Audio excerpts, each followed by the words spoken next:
Metalinguistic corrective feedback is when a teacher is not giving the exact correction for a linguistic error. Basically, instead of giving the student the solution like in direct feedback, metalinguistic is a more indirect feedback method in which the teacher is giving some guidance. They might use codes where they're giving a code for the types of errors being done. For example, a teacher might say proper nouns are code PN, and the student would then look in the margins for the codes being used and then find the errors that follow those codes.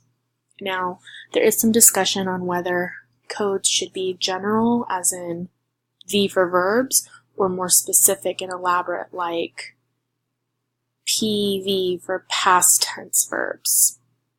Some say that the other type of metalinguistic corrective feedback, which is explanations, is seemingly more effective.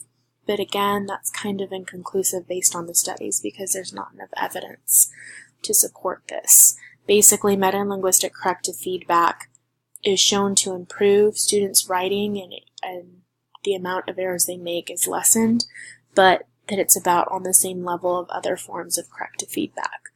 Now, for using explanations for metalinguistic corrective feedback, basically teachers will give students like the grammar rule for what to fix, and then the student will read that rule and then apply it to their writing. This is definitely more time consuming, but like I stated earlier, it is thought to be more effective than just coding.